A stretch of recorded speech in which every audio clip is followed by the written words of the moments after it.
Okay.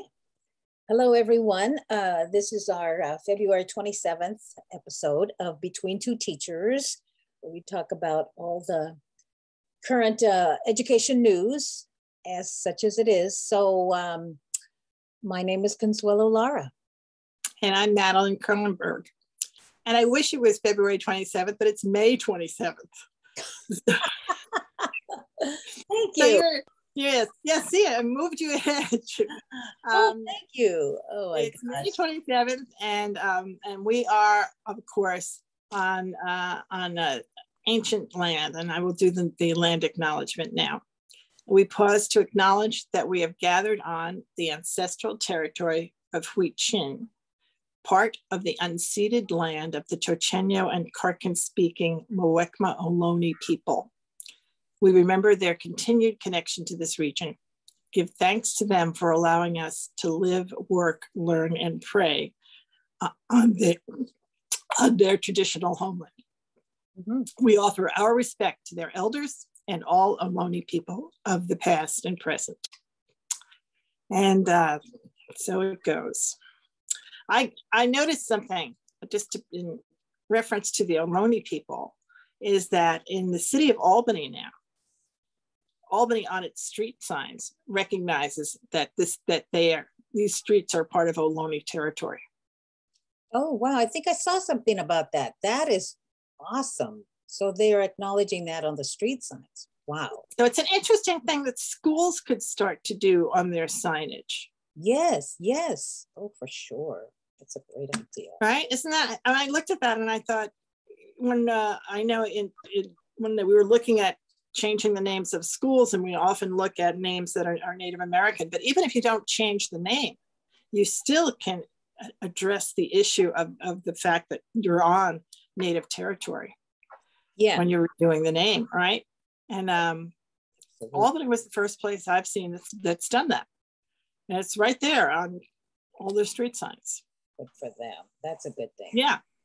So the question is, who will be the first school district to do that? Yeah, I know. Yeah, we should put it out there as a challenge to the school district. Where those of you who are watching this who run school districts, and many of you do, think about that. Why wouldn't you put that your school, especially when you're renaming a school, and say that it's on the ancestral land that it's on, right? Yeah. That's really calling it out. Whether you rename it after a tribe or a tribal member, you could still do that. There could be some kind of plaque or monument or something that it just acknowledges where, whose land this was. Right. Before, right. The beginning. Right. And we're reaching the point where it just totally makes sense to do that. If now people are comfortable having the conversation at the beginning of a meeting and doing a land acknowledgement. So the next way you acknowledge is, besides saying it, is putting up something that's more permanent. Yeah, I love that idea. So we'll see if anybody takes us up on it. And it can be your idea. You don't have to say, you can take the idea, take it and run with it. You're just putting it out. Make it yours. Yeah, make it yours. So we're gonna talk a lot about what's happened in Texas when we get to the end of our episode today. But before that, we want to talk a little bit about what's happening in other parts of the country. One interesting thing that happened in Boston. Boston was about ready, it may still happen, but about ready to be taken over. The Boston public schools may be taken over by the state.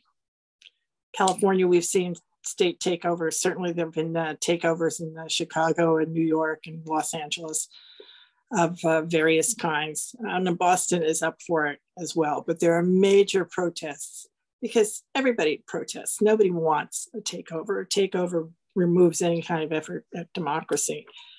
So we'll continue to follow that, but it is out there. And so is the coronavirus.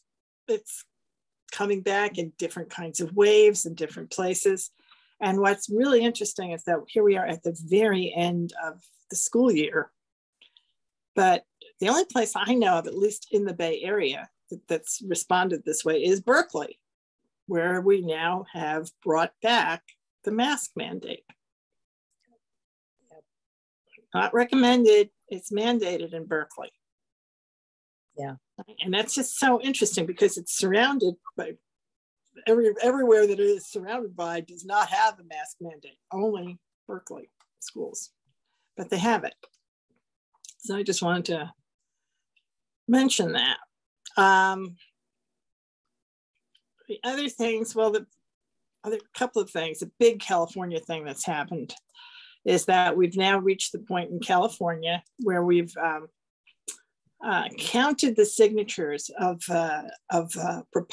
propositions that will be on our November ballot. And there are lots of folks with different kinds of ideas who pulled papers to go and collect signatures. But, and for the education world, there were 4 big ones that were being collected. And now we know who's going to be on the ballot. So the first one was it was a constitutional amendment to add a clause to our Constitution that every child would be provided a high quality education. Literally with the words high quality, which is a very ambiguous term. Yeah, yeah. Right, and which would lead to tremendous amounts of litigation. That's the one thing we know would happen from something like that, because there's not a specific list of tasks associated with that. There's an outcome that is ambiguous. Yeah. And they were unable to get the signatures. So that is not going to happen. Okay. That is not going to happen. And then there are a lot of reasons. There was the backers of that particular proposition had been involved in the Vergara case, which had to do with teacher tenure. So everybody saw that as the target of that particular proposition. That didn't make it. There were two different ones to create education savings accounts, which would pour funding into our private schools. Because this was an interesting thing. It wasn't charter schools. Charter schools already get money. If they exist, they get money. But private schools don't get money from the state of California. But they do from a lot of other states that have this kind of idea, that have an education savings account. So they take the money that would normally go into the public school attached to a child, money which right now doesn't exist, because right now, if you're sending your child to a private school, you're not getting money from the state of California to do that. So if this had happened, then we'd have the pot would stay the same, and we'd have to add in all the children that go to private schools. And because everybody would have access to the pot. So there are all kinds of issues. There were two competing measures, and in the end, neither one of them was successful. And so they're not going to be on the ballot either. It's not going to be a school choice or a school savings account proposition on the ballot this year. They both failed. Okay. Oh, they both failed in the collection process. So it turns out collecting signatures can be very expensive, especially if it's a difficult thing to explain to people, and people are not just naturally interested in it. The third one is the collective bargaining. Somebody wanted to basically eliminate public employee unions, right? This is targeting California Teachers Association and any other public employee union. And so it was to ban collective bargaining for public employees. Jeez. Also did not get signatures. Thank goodness. Well, union busting is a whole industry in itself. They've got strategies, they've got, it's just, that's what it is. And that's been successful in the last, just look at the reduction. For a long time, right.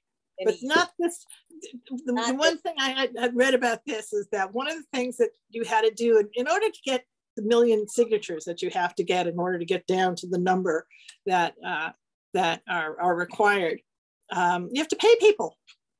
You have to pay people a lot of money, like $10 a signature. And those people might be in a union, or they might want to work for unions. And so they had difficulty putting together the team that would successfully collect the signatures. So they didn't do it. The folks that did do it were the public school arts and music folks. The team from Create California. They did do it. And I think it's because they sent out petitions to every public school arts and music and dance, which doesn't get called out, but dance teacher in the state, and deputized all of them to go out and collect the signatures from their own networks. And that gave them a big boost that these other folks didn't have. They didn't have an army like that. Yeah. To go and get the signatures. So it didn't cost them the same amount of money to collect their signatures. Yeah. So that is on. That's going to be on our ballot. That's good news. And the other ones are not, which is also good news. So good. There's that. I think then also this is the big week of graduation. So you've been going to graduations. Yes, I have. So, the county office has these schools. County offices really get the most vulnerable of the vulnerable children that we have. And so I went to the Mozzie School, Lucille Mozzie School graduation on Tuesday, where they have the most severely handicapped, and those teachers are amazing there, and that school is just wonderful. And there was 4 graduates, and they were just adorable. So it was a very positive kind of thing, and everybody's so happy, and the parents come, and everybody gets acknowledged. So that was nice. That was very nice. And today was a bit bigger one of the Floyd Marcus School Counseling and Education Program. And there was about 5 graduates there. They did a really interesting thing where a teacher, she might've been a counselor, came up and read, they had the commencement speech and the kids speak, but she read what she called senior profiles. So she gave a history of them and their, where they came from and what their challenges were and stuff like that. And said, and your word is, like resilience or inspiration, gave them a little word. And then everybody was there, and the parents and the teachers were acknowledged. It really felt like a big family.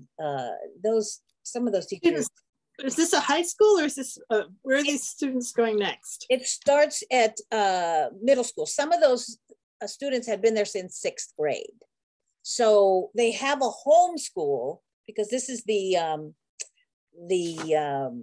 counseling and education program. So they do have a homeschool, but they're there as well. So then they get their diplomas, and they'll get their home diploma will come from their home high school. Yeah, so they were from Antioch, Martinez, Liberty, Acalanes, and Antioch, from all over. And it was just so wonderful. I really enjoyed it. It's a change. Last year, what people were drive-by diplomas, all of that. And now, so they're getting, and they had said it used to be even bigger because they had combined grades, and they had everybody, a lot more people could come. So they're getting back to that. So that was really wonderful. And a shout out to all those graduates and those teachers and everybody that supports those schools. So that was a very nice thing to do for today. And amid all of this very sad news, which very sad Texas news. Yeah, very sad Texas news. So we need to talk about Texas. And what happened there. So many things went wrong, apparently. Not, the obvious, the first one is that the gunman, which is what he was, had all of the, whatever his reasons were for doing it, and what was accessible to him, that he was able to purchase what he was able to purchase legally. All of those are, that's an unbelievable situation. The whole idea that this only happens in the United States, because nowhere else can an 18-year-old buy assault weapons. I mean, there's all of that. And then you have just the total failure of safety precautions in this case, which is also, being shown to us right now on May 27th. From what we know right now, there have been, we have not heard from anything from the superintendent or the principal, right? The two people who had the responsibility for the safety of those children. I don't expect to hear, I'm sure that there are teachers and people are talking to their teachers, but the teachers didn't have that.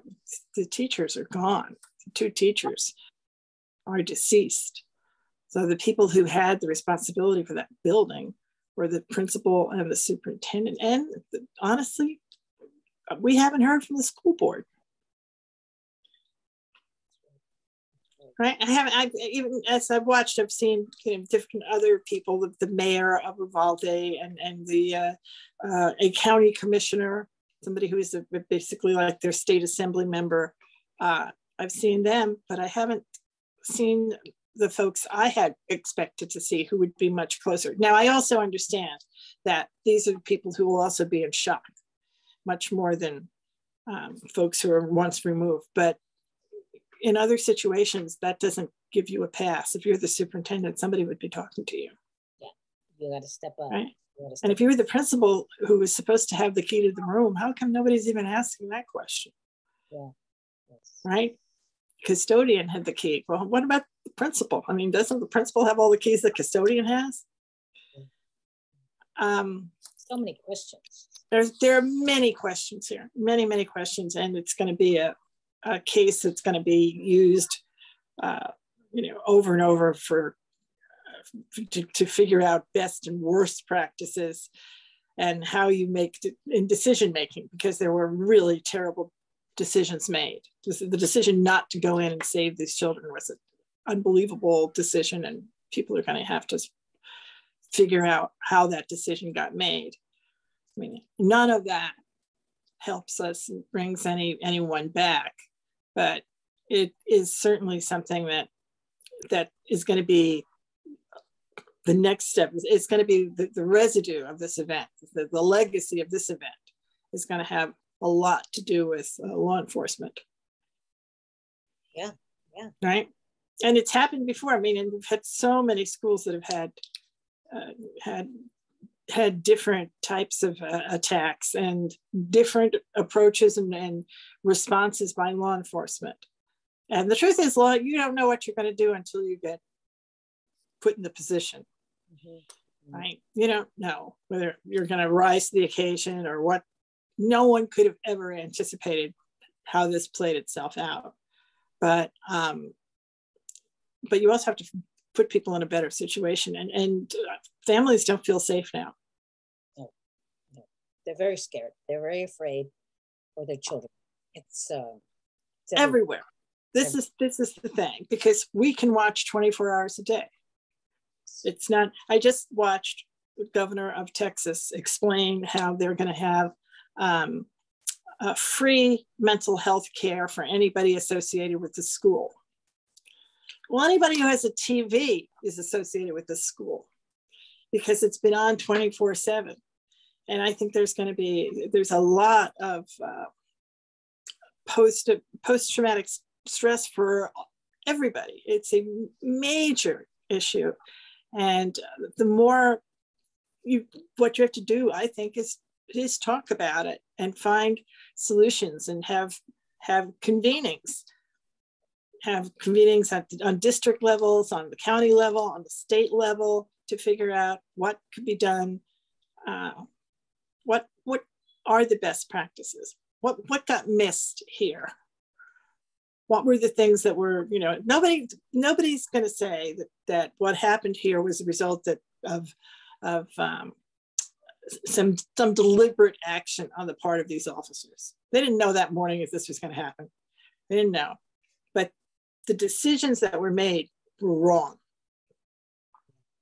Right? And how you fix that is what they're going to be working on. Yeah. Right. But you know, our leaders really, this is the time they got to show their stuff and have to step up, stand up, and step forward and say something. You know, right. Lead. And right. Don't be terrorized by attorneys who tell you you're going to be sued. And you know, if you say something, you're going to be sued. You're going to be sued no matter what. You're going to be sued. Yeah. So don't let that stop you, because if that's going to happen, that shouldn't be the thing that determines how you speak out, right? And I hope the school board members who were elected can get to the point where they should not be canceling. So they've canceled graduation there. And I wouldn't be surprised if they've canceled graduations in surrounding neighborhoods or surrounding districts where the teachers live, for example. I mean, this is a small rural Texas and people know each other. Yeah, they'll be in mourning for a long time. So they're not going to want to go and celebrate. Yeah, that's it. Yeah, and there's this whole thing of what are they going to do with that building? There have been places in Sandy Hook, they took the building down. Wow. In Columbine, they completely changed the inside. They did a complete renovation so nobody could ever say I'm in the room where it happened.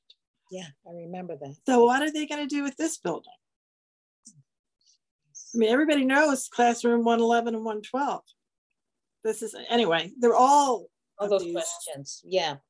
But I mean, like you said, talking about it, and I'm the county board of education. And I do remember on West Contra Costa, when the issue was about SROs, we had a big meeting, safety meeting in Hercules, where the police department, and there was the school board and other, I think some city council. I mean, I could see a convening with superintendents in the county and police departments in the county, and all our electeds on boards and on the city councils to come together as leaders and listen to, to the community, and then offer something, that they really do are listening and care and working on this issue. It's not easy. It's not easy. No, and this is not the time, I don't believe, for all of this to be done behind closed doors, because that creates, I'm getting it, spam call. That creates its own set of problems. I mean, I know you're meeting, all these folks are meeting all the time, but we need to have a meeting where the public has input and where the public can feel heard, because there are so many parents now whose children are asking them questions, who want to be able to say, it's okay, I heard it from our leaders. They're working on it. They're working to do something. Yes. I mean, we can pray. There are the thoughts and prayers. We can make the phone calls and email our legislators, our federal and state legislators to pass legislation that will limit guns, and there are ideas now that every door in every school should have an armed guard at it. Not going to happen. And that's not the answer either, right? But whether you harden buildings, I mean, this whole hardening. If hardening means there's one entrance and one exit, hardening is not good if there are fires. I mean, there are all these. Yeah. Oh no, we're going to go back to the schools with no windows like we've had. No, we've been there. First thing I thought of. Yeah, that's not. Yeah, these. There's got to be response. Being quiet adds to the PSD. PTSD. It does. And so people need comfort. They want to be heard, and they want to know somebody cares and is trying to do something about it. So the time to be silent is by our leadership.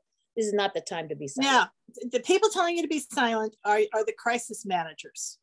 Don't listen to them. Don't even hire them. Yeah. They're telling you to be silent because anything you can be used against you in the lawsuits that we know are coming. Okay, the lawsuits are coming, and they're coming whether you're silent or not. It's the time to speak. It's the time to be empathetic, to listen, and to work through your own fears. Yeah. It's the time to do that. It's not the time to hide. No.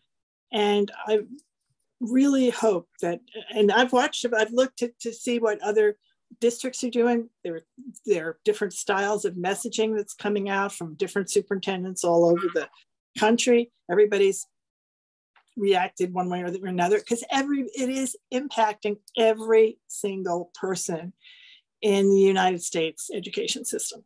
There's no way that this is not known. And this is just the fact that it happened. The issues around the law enforcement failures are going to be their own. And that's something that law enforcement is going to have to deal with, and people will deal with as far as security goes. But the bigger issues are here as well. So the mental health issues, yes, and the issues of people not wanting to go back to school. Yeah, the trauma on our children and families. They're going to be depressed. The suicide rates are going to go up. All these things that we can see are going to happen, and it impacts the teachers and the support staff and anybody who works in a school building. Yeah, absolutely. And it re-traumatizes them. Yes. So I wanted to read this one thing that got posted, and I don't know whose it is, and so I couldn't give it attribution, but if somebody knows whose it is, I will put their name on it. And it's called Every Teacher. And it's every teacher has thought about it. Every teacher you know has a plan for an active shooter. Every teacher you know has weighed their point of fight or flight. Every teacher you know has walked their room looking for blind spots. Every teacher you know has passed through their classroom to see what it would look like from the outside. Every teacher you know has wondered, how fast can they lock the door? Every teacher you know has had a talk about the spread out or group together methods. Every teacher you know has gotten jumpy at least once at the sound of a fire alarm, an unplanned announcement, or a screech from the quad. Every teacher you know has wondered if they could be in the way long enough to prevent damage. Every teacher you know has thought about how hard it would be to keep their young people quiet. Every teacher you know has walked into a different classroom and noticed where the doors and windows are. Every teacher you know.